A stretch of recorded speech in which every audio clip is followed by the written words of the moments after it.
So welcome back to this tactical intellectual channel. We're gonna have a video presentation on the makeup of East Asia and subsequent migrations and settlements in later installations of this, video series. We'll probably do like 4 or 5 videos on this subject right here, but this will be nothing extravagant, very bare bones and straightforward. And we're going to do a combination of viewing a video, looking at a source, and giving some commentary on it all the way into the end of the video.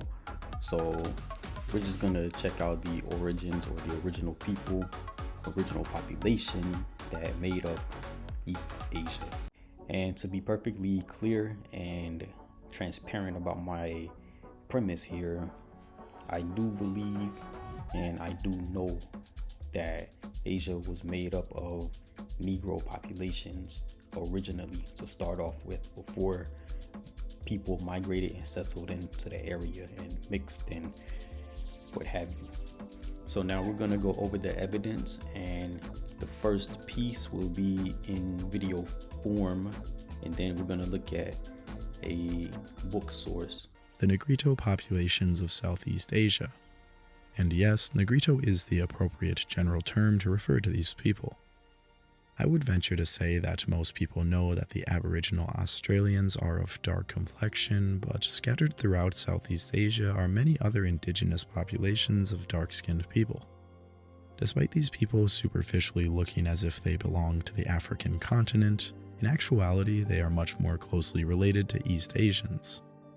Many of these groups were the original inhabitants of these lands, having origins obscured deep within prehistory. So let's go into the book Sex and Race by J.A. Rogers. We're going to look at chapter 6, which is who were the first Chinese. And this book right here is a supporting source of what we just looked at in video format. So it says that the first inhabitants of China seem also to have been the Negritos, unmixed Negroes with no connection with Africa, still live in southern China. And it's important because these people still exist today. You know, I'm having a hard time with my European original videos right there, because I mean, there's a bunch of white folks that live there now. So I mean, it's a totally different dynamic between, Europe and Asia, because the original Negroes of Asia still live there, whereas a lot of things happen with the original European Negroes or black people, if you want to use that today, in quotes, of course. But to continue on with chapter 6, it says H. Imbert or Imbert, a French anthropologist who lived in the Far East, says in Le Negrito de la Chine, the Negroid races peopled at some time all the south of India, Indochina, and China. The south of Indochina actually has now pure Negritos as the Semangs, and mixed as the Malays and the Sakais. In the first epochs of Chinese history, the Negrito type peopled all the south of this country, and even in the island of Ainan, as we have attempted to prove in our study on the Negritos, or black men of this island. Skulls of these Negroes have been found in the island of Formosa, and traces of this Negroid or Negroid element in the islands of Ryukyu to the south of Japan. In the earliest Chinese history, several texts in classic books spoke of these diminutive blacks. Thus, the Chu Li, composed under the dynasty of Chu. Hey, I'm butchering that. Forgive me, please. I don't know that language. Okay, 1122 through 249 BCE right there gives a description of the inhabitants with black and oily skin. The prince Lu Nan, who died in 122 BC, speaks of a kingdom of diminutive blacks in the southwest of China. And of course, I have a source right. The Negritos de la China, Hanoi, 1928. So you can check that out right there. Okay, so we're gonna go on to the next clip or continue on with the video. Originally, it was thought that the Negritos were a homogeneous population of closely related people, though genetic studies quickly discovered that these populations are quite diverse and have quite an amazing genetic story. The events of the prehistoric peopling of Southeast Asia are enigmatic and sometimes controversial. Evidence from 2 caves in the Philippines and Malaysia suggests that this region was first inhabited between 50 to 70,000 years ago, likely closer to 70,000 with knowledge of other discoveries. A large-scale genomic study from 2009 established that all East and Southeast Asians originate from a single wave that migrated along the southern coastal route. This migration spread out throughout the diverse terrain of East Asia, interbreeding with Denisovans and replacing Homo luzonensis, Homo floresiensis, and likely other yet unknown hominins. Denisovans in particular left a significant effect on at least some of these people. These hominins, most closely related to Neanderthals, lived throughout much of Asia before the Homo sapien populations moved in. Luckily, the persistent isolation of Negrito populations have allowed us to put together a fairly coherent story about how the first humans in this area interacted with these long-lost people. Ever since the Denisovans were discovered through genetic testing, it has been known that their genetics are widely distributed throughout East Asia and especially in Southeast Asia. Studies had routinely reported that Papuans, Melanesians, and Australian Aboriginals have between 3 to 6% Denisovan ancestry. A 2017 study found that the Aita, a Negrito people from Luzon, have the highest Denisovan ancestry yet tested, and the other Negrito groups of the Philippines have high levels as well. Importantly, the study also found that the Andamanese and Malaysian Negritos show very low levels of Denisovan ancestry, less than 1%. Considering that the Negrito people appear to be some of the first anatomically modern humans to reach Southeast Asia, it appears that Denisovans were not interbred with significantly until the Wallace Line was crossed. So right here in this portion, they are just talking about the caves where they found, I guess, skeletal evidence of the early Negrito people, the unmixed ones, and then gradually they start talking about, I guess, the genetics of the original Negrito people, then these new peoples who are just different people, the Denisovans, and really what ended up turning into an intermixture of people genetically, phenotypically, and everything. And no word yet on the culture that came later, and that's something that will be discussed in later videos. The ancestors of modern Negrito groups appear to have remained quite distinct from other indigenous peoples. A recent study on the Mani Negritos of Thailand found them to be closely genetically related to the Semang people, also known as the Malay Negritos. Both of these groups carry ancestry linked with the Andamanese and, importantly, the ancient Hoa Binhian hunter-gatherers. The Hoa Binhian hunter-gatherers lived in South Asia in the modern countries of China, Thailand, Cambodia, and even down into Sumatra. Their sites typically date to as far back as 12,000 years ago, though some suggest the culture originated far deeper into prehistory. This group appears to be unrelated to the early train migration and appears to have mainly consisted of Negrito people. The existence of this culture suggests that the dark-skinned Negrito peoples once had a much larger geographical range throughout Southeast Asia. This is to be expected considering they appear to have been the first modern humans in the region. Taiwan, first inhabited around 30,000 years ago, appears to have originally been home to Negrito people as well.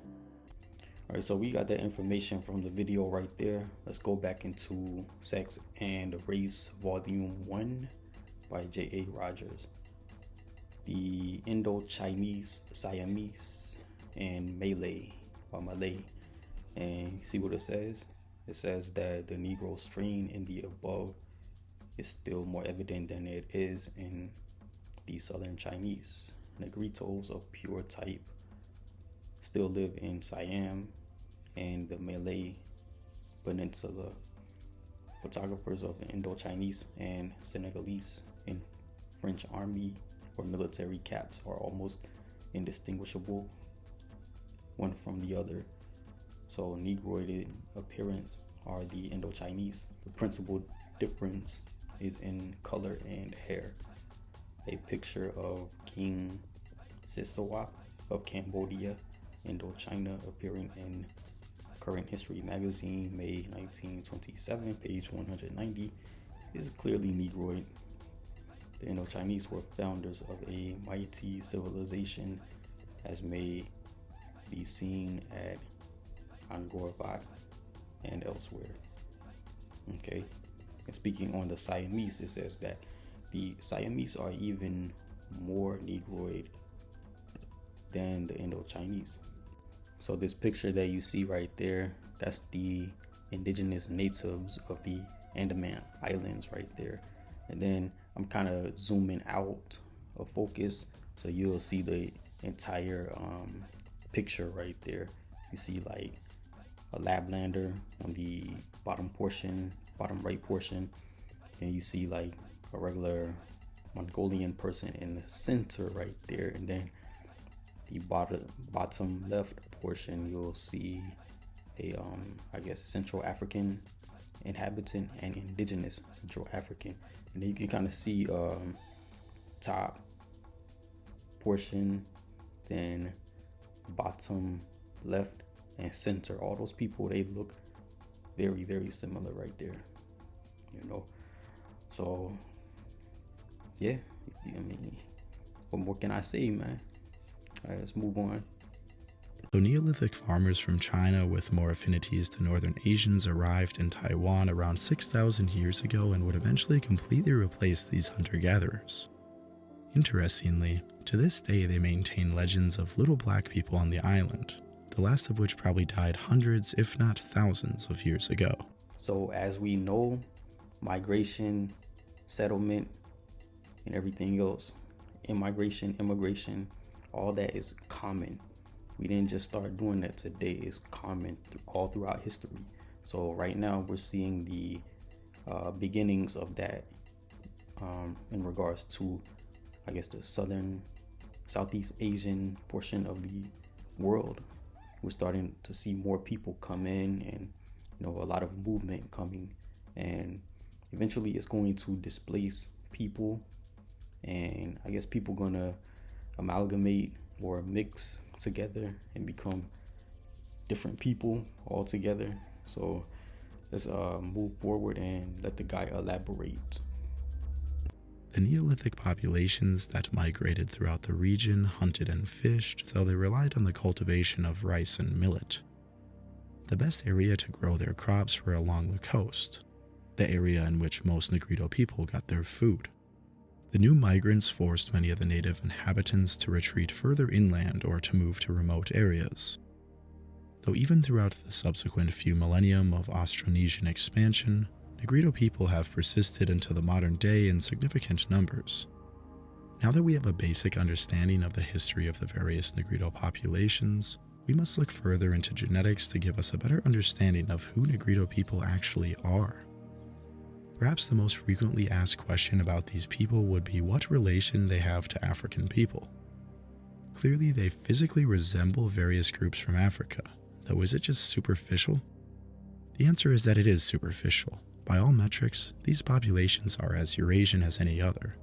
As mentioned earlier, a 2009 study established that all East and Southeast Asians originate from a single wave that migrated along the southern coastal route. All Negrito people descend from this basal wave, though they split off from other Eurasian groups at least 38,000 years ago. They are most closely related to other East Asians, even though they may not look like it. It It was once thought that their supposedly African features were retained from their African ancestors. But more recent research has identified that many of these traits independently developed within Asia. For example, Cambodian Aboriginals are short with dark skin, curly hair, and broad snub noses. So I really want to add the fact that we have a visual on the type of people that we see. You know, I'm doing the European presentations and I do not have a visual. People find it hard to believe, but now doing these Asian videos, the people still exist, you know, unadulterated.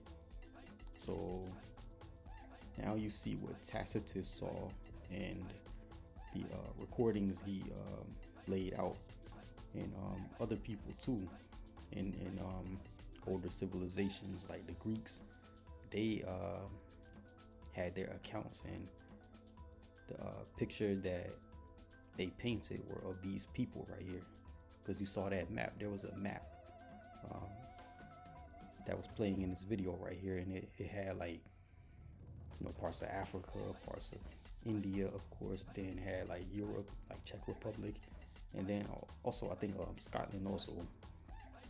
So these people, they migrated, and the profile of these people, they're like short, dark skinned, dark eyes, dark hair, curly hair, and did I mention they were short? So I mean, there you go, that's the profile right there. And I definitely have a lot of proof when I jump back into my European presentations. You know, I'm definitely gonna show these people right here, because genetically they left their DNA all over the place. So yeah, let's move on. Moving east, we find the Maniq or Meni of Thailand. They are the only Negrito group of Thailand, and by extent, one of the only of mainland Asia. Living a traditional hunter-gatherer lifestyle, they live in temporary bamboo huts and live off the land. Historically, they have been treated very poorly, often being enslaved to be used as spectacle for the Sultan. They survive today at only around 300 people, but appear to be healthy. Malaysia is home to a number of Negrito populations. One known as the Batik remain a nomadic hunter-gatherer group which still inhabits the Taman Negara National Park. Another population that were traditionally hunter-gatherers, known as the Semang, number around 5,000 people. The Philippines is also home to a diverse array of Negrito groups, many of which have high levels of Denisovan ancestry as mentioned previously. Some of these populations, such as the Ati of the Visayas, number at around 55,000. Others only consist of a few hundred people. The Aita people of Luzon are particularly famous for their dark skin tones, short statures, and curly hair. Though interestingly, they have also a high rate of lighter blonde hair. This is telling of their peculiar ancestry. They are a Negrito population and are thought to have been the descendants of some of the first people in the region, though they also have a lot of Austronesian admixture and mostly speak Austronesian languages. They remain a fairly numerous group at just over 50,000 people in the modern day. The Aita people also have some of the highest levels of Denisovan DNA in the world at between 3 to 9%. Certainly a fascinating group of people. In conclusion, the Negrito people of Southeast Asia are some of the most interesting human populations on our planet. They represent some of the earliest modern human populations to enter the area. Some researchers have advocated that they should be referred to as the first Sundaland people, instead of the admittedly outdated sounding term Negrito. These very diverse groups have taught us a lot about the history of the region. So yeah, I thoroughly enjoyed that video. It was chock full of information, and I'll definitely leave the link in the video. So what else? I mean, I don't need to even say anything. The only thing I'm gonna say is, I mean, the proof is right there. So I mean, hopefully YouTube will stop suppressing my stuff, you know. Hey, those European videos, hey, I'm definitely gonna have to push harder when it comes to promotion. But this one right here, these people still exist, so it's not far-fetched what I am saying right there.